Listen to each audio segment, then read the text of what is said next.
ಇವತ್ತು ಒಂದು ಹಳೆ ಕಾಲದ ರುಚಿಕರ ಸಾಂಪ್ರದಾಯಿಕ ವಿಧಾನದ ತಿಂಡಿ ರೆಸಿಪಿಯೊಟ್ಟಿಗೆ ನಾನು ಬಂದಿದ್ದೇನೆ. ಕರಾವಳಿ ಭಾಗದ ವಿಶೇಷವಾದಂತಹ ರೆಸಿಪಿ ಪುಂಡಿ ಮತ್ತು ಅದಕ್ಕೊಂದು ಗಸಿ. ಪುಂಡಿ ಅಂತಂದರೆ ಕಡುಬು ಅಂತ, ಗಸಿ ಅಂತಂದರೆ ಸಾಂಬಾರು ಅಥವಾ ಹುಳಿ ಅಂತ. ತುಂಬ ರುಚಿಯಾಗಿರುತ್ತೆ. ಎರಡೂ ಕಾಂಬಿನೇಷನ್ ಒಮ್ಮೆ ಮಾಡಿ ನೋಡಿ ಆಯಿತಾ. ನಾನಿದನ್ನು ಮಾಡಲಿಕ್ಕೆ ಕೆಂಪಕ್ಕಿ ಅಥವಾ ರಾಜಮುಡಿ ಅಕ್ಕಿಯನ್ನು ಯೂಸ್ ಮಾಡಿದ್ದೇನೆ.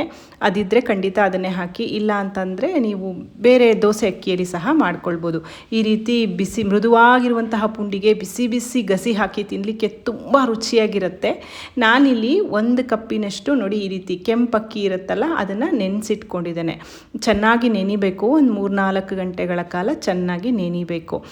ನೀವು ಬೆಳಗ್ಗೆ ತಿಂಡಿಗೆ ಮಾಡೋದಾದರೆ ರಾತ್ರಿನೇ ಅಕ್ಕಿಯನ್ನು ನೆನೆಸಿಟ್ಕೊಳ್ಳಿ. ಇವಾಗ ಮಿಕ್ಸರ್ ಜಾರಿಗೆ ಅಕ್ಕಿ ಮತ್ತು 1 ಕಪ್ಪಿನಷ್ಟು ತೆಂಗಿನಕಾಯಿ ತುರಿಯನ್ನು ಸೇರಿಸ್ಬಿಟ್ಟು ಸ್ವಲ್ಪ ನೀರನ್ನು ಹಾಕಿ ತರಿಯಾಗಿ, ತೀರ ನುಣ್ಣಗಲ್ಲ, ಹಾಗಂತ ತುಂಬ ತರಿನೂ ಅಲ್ಲ, ಈ ಸಣ್ಣ ಚಿರೋಟಿ ರವೆ ಎಲ್ಲ ಇರುತ್ತಲ್ಲ ಆ ಹದದಲ್ಲಿ ನೋಡಿ ಈ ರೀತಿ ಕಾಣಿಸ್ತಾ ಇದೆ ಅಂತ ಅನ್ಕೋತೀನಿ. ಈ ರೀತಿ ಇದನ್ನು ರುಬ್ಬಿಟ್ಕೊಳ್ಬೇಕು. ನಾನು ಪೂರ್ತಿಯಾಗಿ ತೊಗೊಂಡಿರುವಂತಹ ಅಕ್ಕಿಯನ್ನು ರುಬ್ಕೊಂಡಿದ್ದೀನಿ. ಕಾಯಿ ತುರಿ ಹಾಕಿದಷ್ಟು ಇದು ತುಂಬ ಚೆನ್ನಾಗಿರುತ್ತೆ. ಒಂದು ದಪ್ಪ ತೆಳದ ಪಾತ್ರೆಗೆ ಹಾಕ್ಕೊಂಡು ಮಿಕ್ಸರ್ ಜಾರ್ಗೆ ಸ್ವಲ್ಪ ನೀರನ್ನು ಹಾಕ್ಕೊಂಡು ಈ ಹಿಟ್ಟನ್ನು ತೆಳು ಮಾಡ್ಕೊಳ್ತಾ ಇದ್ದೀನಿ. ಯಾವ ಹದದಲ್ಲಿ ಇರಬೇಕು ಅಂದರೆ ನೀರು ದೋಸೆ ಹಿಟ್ಟಿನ ಹದದಲ್ಲಿ ಇರಬೇಕು. ಇದಕ್ಕೆ ರುಚಿಗೆ ತಕ್ಕಷ್ಟು ಉಪ್ಪನ್ನು ಸೇರಿಸಿ ಮಿಕ್ಸ್ ಮಾಡ್ತಾ ಇದ್ದೇನೆ. ತೀರ ಗಟ್ಟಿಯಾಗಿ ನಾವು ಇದನ್ನು ಕಾಯಿಸ್ಕೊಂಡ್ಬಿಟ್ರೆ ತುಂಬ ಗಂಟಾಗಿಬಿಡುತ್ತೆ, ತಿರುಗಿಸೋದಕ್ಕೆ ಕಷ್ಟ ಆಗುತ್ತೆ. ಹಿಟ್ಟು ನೀರಾಗಿ ಇದ್ದರೆ ಚೂರು ಗಂಟು ಬೀಳೋದಿಲ್ಲ, ಬೇಗ ಚೆನ್ನಾಗಿ ಬೆಂದು ಬಿಡುತ್ತೆ. ಇದನ್ನು ನಮಗೆ ಒಲೆ ಮೇಲಿಟ್ಟು ಈಗ ಮುಗಿಸ್ಲಿಕ್ಕಿದೆ. ಈ ಥರ ಮುಗಿಸ್ತಾ ಇದ್ದೇನೆ ನೋಡಿ, ಅದು ಬೇಗನೆ ಗಟ್ಟಿಯಾಗಿಬಿಡುತ್ತೆ. ನನಗಂತೂ ಈ ಸ್ಟೆಪ್ ಒಂದು 6-7 ನಿಮಿಷದಲ್ಲೆಲ್ಲ ಮುಗ್ದು ಹೋಯಿತು. ಏನು ಕಷ್ಟ ಆಗೋದಿಲ್ಲ. ನೀಟಾಗಿ ನೋಡಿ ನಿಧಾನಕ್ಕೆ ಆ ತಳಗಡೆಯಿಂದ ಆ ಅಕ್ಕಿಯ ಭಾಗ ಗಟ್ಟಿಯಾಗ್ತಾ ಬರುತ್ತೆ. ದೋಸೆ ಅಕ್ಕಿಗೂ ಕೆಂಪಕ್ಕಿಗೂ ಏನು ವಿಶೇಷ ಅಂದರೆ ಇದು ರುಚಿ ಸ್ವಲ್ಪ ಬೇರೆಯೇ ಇರುತ್ತೆ. ಬಣ್ಣ ಸಹ ಸ್ವಲ್ಪ ಕೆಂಪಾಗಿ ಬರುತ್ತೆ ನೋಡಿ. ಈ ರೀತಿ ಇನಿಷಿಯಲ್ ಸ್ಟೇಜಲ್ಲಿ ನಮಗೆ ಸ್ವಲ್ಪ ಗಂಟು ಅಂತ ಅನಿಸಿದ್ರು ಚೆನ್ನಾಗಿ ಬೆಂದು ಬಂದ ಮೇಲೆ ಒಂದೇ ಮುದ್ದೆ ಆಕಾರದಲ್ಲಿ ಬರುತ್ತೆ ಮತ್ತು ಚೆನ್ನಾಗಿ ಬೆಂದು ತಳ ಬಿಟ್ಕೊಂಡು ಬಿಡುತ್ತೆ. ಚೂರು ಎಣ್ಣೆನೇ ಹಾಕದೆ ಮಾಡೋಂತಹ ತಿಂಡಿ ಇದು. ಸಾಮಾನ್ಯವಾಗಿ ನಾನಾಗಲೇ ಹೇಳಿದ ಹಾಗೆ ಕರಾವಳಿ ಭಾಗದಲ್ಲಿ ಬೆಳಗಿನ ತಿಂಡಿಗೆ ಇದನ್ನು ಮಾಡುವಂತಹ ರೂಢಿ ಇದೆ. ಇದಕ್ಕೊಟ್ಟಿಗೆ ಒಂದು ಗಸಿ ಮಾಡ್ತಾರೆ, ಅದು ಸಹ ತುಂಬ ಚೆನ್ನಾಗಿರುತ್ತೆ. ಅದನ್ನು ಸಹ ನಾನು ಇವತ್ತು ಶೇರ್ ಮಾಡ್ತಾ ಇದ್ದೇನೆ ನೋಡಿ. ಚೆನ್ನಾಗಿ ತಳ ಬಿಟ್ಕೊಂಡು ಬೆಂದು ಬಂದಿದೆ. ಮತ್ತು ನಮಗಿದನ್ನು ಹಬೆಯಲ್ಲಿ ಬೇಯಿಸ್ಲಿಕ್ಕಿದೆ, ಆದರೂ ಆದಷ್ಟು ಇಲ್ಲಿ ಚೆನ್ನಾಗಿ ಬೇಯಿಸ್ಕೊಂಡ್ರೆ ಮೃದುವಾಗಿ ಬರುತ್ತೆ. ನೀರನ್ನು ಕೈಗೆ ಮುಟ್ಟಿಸ್ಕೊಂಡು ಈ ರೀತಿ ಉಂಡೆ ಕಟ್ಟೋಕ್ಕೆ ಬಂತು ಅಂತಂದರೆ ಹದವಾಗಿ ಬೆಂದಿದೆ ಅಂತ ಅರ್ಥ. ಚೂರು ಕೈಗೆ ಅಂಟುತ್ತಾ ಇಲ್ಲ.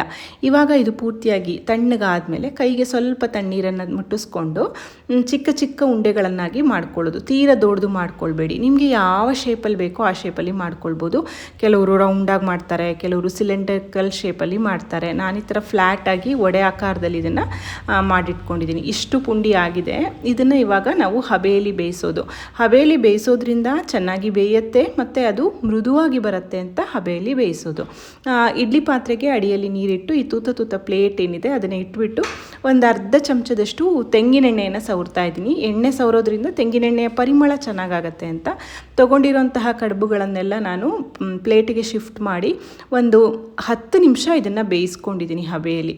ಚೆನ್ನಾಗಿ ಬೆಂದು ಬಂದರೆ ಸಾಫ್ಟಾಗಿ ಚೆನ್ನಾಗಿರುತ್ತೆ ನೋಡಿ. ಇವಾಗ ಇದು ಬೇಯಲಿಕ್ಕೆ ಇಟ್ಟಿದ್ದೇನೆ. ಅಷ್ಟರಲ್ಲಿ ನಾವು ಗಸಿ ಮಾಡ್ಕೊಳ್ಳೋಣ. ಒಂದು ಬಾಣಲೆಗೆ ಒಂದು ಅರ್ಧ ಚಮಚದಷ್ಟು ಎಣ್ಣೆ ಹಾಕ್ಕೊಂಡು ಇದಕ್ಕೆ ಕೊತ್ತಂಬರಿ ಬೀಜವನ್ನು ಸೇರಿಸ್ತಾ ಇದ್ದೇನೆ. ಮಸಾಲೆಯನ್ನು ಹುರಿತಾ ಇರೋದು. 2 ಚಮಚದಷ್ಟು ಕೊತ್ತಂಬರಿ ಬೀಜ, 1 ಚಮಚದಷ್ಟು ಜೀರಿಗೆ, 1/4 ಚಮಚದಷ್ಟು ಮೆಂತೆ ಮತ್ತು ಖಾರಕ್ಕೆ ಅವಶ್ಯಕತೆ ಇರುವಷ್ಟು ಒಣಮೆಣಸಿನಕಾಯಿ. ನಾನು ಇಲ್ಲೊಂದು 5-6 ಒಣಮೆಣಸಿನಕಾಯಿ ಬ್ಯಾಡಗಿ ಮೆಣಸಿನ ಯೂಸ್ ಮಾಡಿದ್ದೇನೆ.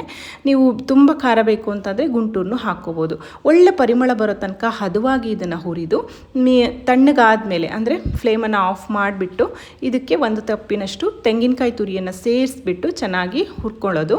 ನಂತರ ಮಿಕ್ಸರ್ ಜಾರ್ಗೆ ಹಾಕ್ಕೊಂಡು 1 ನೆಲ್ಲಿಕಾಯಿ ಗಾತ್ರದಷ್ಟು ಹುಣಸೆ ಹಣ್ಣು, ಸ್ವಲ್ಪ ನೀರನ್ನು ಹಾಕ್ಕೊಂಡು ಮಸಾಲೆಯನ್ನು ಅರಿಯೋದು. ಈ ಗಸಿಗೆ ನಾವು ಯಾವುದೇ ತರಕಾರಿಯನ್ನು ಹಾಕೋದಿಲ್ಲ. ಮೇನ್ ತರಕಾರಿ ಅಂತಂದರೆ ಈರುಳ್ಳಿ ಮಾತ್ರ. ಹಾಗಾಗಿ ಈ ಈರುಳ್ಳಿ ಗಸಿ ಯಾವಾಗಲೂ ಈ ಪುಂಡಿ ಒಟ್ಟಿಗೆ ತುಂಬ ಚೆನ್ನಾಗಿರುತ್ತೆ. ಇವಾಗ ಗಸಿಗೆ ನಾವು ಒಗ್ಗರಣೆ ಮಾಡ್ಕೊಳ್ಳೋಣ. ಎಣ್ಣೆ, ಸಾಸಿವೆ ಮತ್ತು ಕರಿಬೇವು, ಸ್ವಲ್ಪ ಇಂಗನ್ನು ಹಾಕಿ ಹೆಚ್ಚಿರುವಂತಹ 2 ದೊಡ್ಡ ಗಾತ್ರದ ಈರುಳ್ಳಿ, 1/2 ಚಮಚದಷ್ಟು ಅರಿಶಿಣವನ್ನು ಸೇರಿಸಿ ಹಸಿ ವಾಸನೆ ಹೋಗೋ ತನಕ ಈರುಳ್ಳಿಯನ್ನು ಹುರ್ಕೊಂಡು ರುಬ್ಬಿದಂತಹ ಮಿಶ್ರಣ ಏನಿದೆ ಅದನ್ನು ಗಸಿಗೆ ಸೇರಿಸ್ಕೊಳ್ಳೋದು. ಬ್ಯಾಡಗಿ ಮೆಣಸನ್ನು ಯೂಸ್ ಮಾಡಿರೋದ್ರಿಂದ ಒಳ್ಳೆ ಬಣ್ಣ ಸಹ ಬಂದಿದೆ. ಇದು ಸ್ವಲ್ಪ ತೆಳುವಾಗಿ ಇರಬೇಕು, ಮಾಮೂಲಿ ಹುಳಿ ಅಥವಾ ಸಾಂಬಾರಿನಷ್ಟು ಗಟ್ಟಿ ಇರೋದು ಬೇಡ. ಮತ್ತು ಇದಕ್ಕೆ ನಾವು ಬೆಲ್ಲ ಎಲ್ಲ ಹಾಕೋದಿಲ್ಲ, ಕಾಯನ್ನೇ ಹದವಾಗಿ ಹಾಕೋದು. ಇವಾಗ ನಾನು ಇದು ಮಿಕ್ಸರ್ ಜಾರ್ಗೆ ಸ್ವಲ್ಪ ನೀರನ್ನು ಸೇರಿಸ್ಕೊಂಡು ಹದ ಮಾಡ್ಕೊಳ್ತಾ ಇದ್ದೇನೆ. ಪುಂಡಿ ಹೊಟ್ಟಿಗೆ ಬಡಿಸೋದ್ರಿಂದ ತೆಳುವಾಗಿದ್ದರೆ ನಮಗೆ ಅದಿಸಿ ತಿನ್ನಲಿಕ್ಕೆ ತುಂಬ ಚೆನ್ನಾಗಾಗತ್ತೆ. ಹಾಗಾಗಿ ಸ್ವಲ್ಪ ನೀರು ಮಾಡೋದು. ನಾನು ಮತ್ತೆ 1 ಲೋಟದಷ್ಟು ನೀರನ್ನು ಸೇರಿಸ್ಬಿಟ್ಟು ರುಚಿಗೆ ತಕ್ಕಷ್ಟು ಉಪ್ಪನ್ನು ಹಾಕ್ಕೊಳ್ತಾ ಇದ್ದೀನಿ. ಮತ್ತೊಂದು ಅರ್ಧ ಚಮಚದಷ್ಟು ಬೆಲ್ಲ ಹಾಕ್ತಾ ಇದ್ದೀನಿ. ಈರುಳ್ಳಿ ಆಗಿರೋದ್ರಿಂದ ಅದೇ ಸ್ವಲ್ಪ ಸಿಹಿ ಇರುತ್ತೆ, ನಮಗೆ ಬೆಲ್ಲ ಬೇಡ ಅಂತಾದರೆ ನೀವು ಸ್ಕಿಪ್ ಮಾಡ್ಬೋದು. ಆದರೆ ಬೆಲ್ಲ ಹಾಕೋದ್ರಿಂದ ರುಚಿ ಬ್ಯಾಲೆನ್ಸ್ ಆಗುತ್ತೆ.